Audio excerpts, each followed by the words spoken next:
नमस्कार। ओडिया घर स्वाद चैनल को आपण मानकु बहुत बहुत स्वागत। आज आम काबुली चना और पनीर को नहीं तरकारी प्रस्तुत करवा। यह आपण उभय भात और रुटी परोटा पूरी सहित सर्व कर खाईपारे। आशा करुच्छे आज रेसिपीटी आपण मानकु निश्चय पसंद आसीबो। तेबे वीडियो को संपूर्ण देखंतु। आउ जदि आपण को आज रेसिपीटी भल लगे ताहले लाइक शेयर करी जदि चैनल रे एपर्यंत नुआ अछंती ताहले सब्सक्राइब करि नियंतु। तेबे चलंतु आरंभ करबा आज रेसिपी। मु एठी गोटे कप काबुली चना को पाखापाखि 7-8 घंटा हम पानी रे बतुरेकी रखी नहीं। आउ 3टी छोट साइजर आलू को यहीपरि मु परिष्कार कर धोईकी रखी नहीं।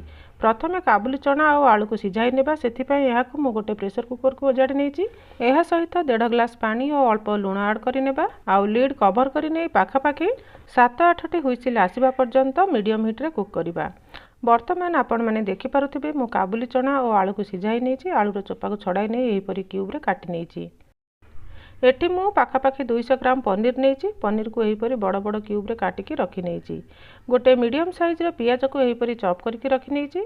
आउ मसला बाटिबा पई मु एठी गोटे बड़ साइज रो टमाटो नहीं। 1 इंच अदा, 12 ରୁ 15 कोला रसुन नहीं। छोट 2 खंड डालचीनी नहीं। 4टी लवंग नहीं। आउ 2टी गुजराती नहीं। ए सब को आमे अल्प पानी दे गोटे ग्राइंडिंग जार रे यहीपरि ग्राइंड करि नेबा। आउ साइड रे रखि नेबा। एबे गैस ऊपर गोटे कड़ाई को गरम होगा पाई रखि नेबा। सेथिरे 2 ରୁ 3 बड़ चामच पाखापाखि तेल ओजाड़ी नेबा। तेल गरम होई आसिले सेथिरे आमे नेइथिबा पनीर को प्रथमे भाजी नेबा।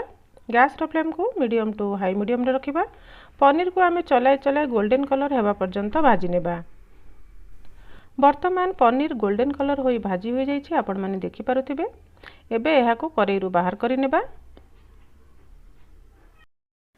एबे सही सेम कड़ाई रे हाफ छोट चामच गोटा जीरा ऐड करि नेबा। जीरा भल भाव में फुटी आसिले सेथिरे आमे काटिकी नैथिबा पियाज को ऐड करि नेबा। पियाज को आमे लाइट गोल्डन कलर हेबा पर्यंत भाजी नेबा।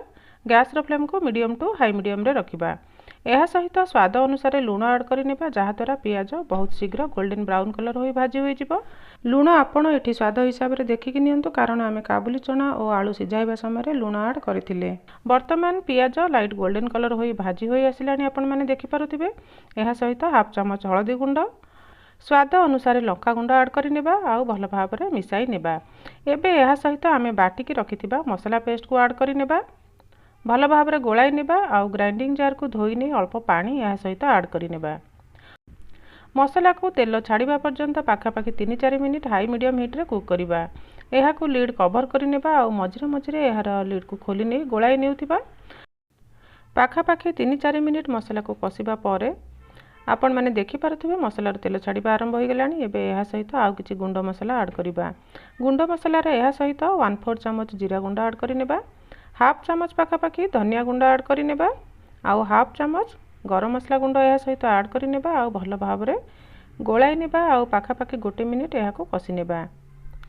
वर्तमान आमे एहा सहित सिझाइकी नैथिबा काबुली चना आउ आलू को ऐड करि नेबा। आउ पनीर को मध्य ऐड करि नेबा।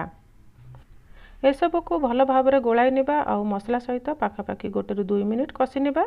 एहा को लीड कवर करि नेबा। आउ मझिरे मझिरे एहार लीड को खोली नै गोलाई नेउथिबा। गैस रो फ्लेम को मीडियम टू हाई मीडियम रे रखिबा। वर्तमान पाखापाखि 2 मिनिट पर आपण माने देखि पारुथिबे काबुली चना पनीर आलू भल भाव में मसला सहित कसी होई आसिलानी। एबे एहा सहित आवश्यकता अनुसार पानी ऐड करि नेबा। मु एठी पाखापाखि 1 ग्लास पानी एहा सहित ऐड करि नैछि। भल भाव में गोलाई नेबा। शेष रे एहा सहित 1 चामच कसुरी मेथी ऐड करि नेबा जहा द्वारा तरकारी रो फ्लेवर बहुत बढ़िया आसीबो। एबे एहा को भल भाव में मिसाई नेबा। आउ लीड कवर करि नै मीडियम हीट रे पाखापाखि 8 ରୁ 10 मिनिट कुक हेबा पई छाड़ी देबा। पाखापाखि 10 मिनिट पर मु एहार लीड को खोली नेउछि। आपण माने देखि पारुथिबे तरकारी हमर बढ़िया भाव में प्रस्तुत हो जाइछि। एबे गैस रो फ्लेम को ऑफ करि नेबा। सो फ्रेंड्स प्रस्तुत हो जाइछि हमर आजिर रेसिपी काबुली चना और पनीर तरकारी।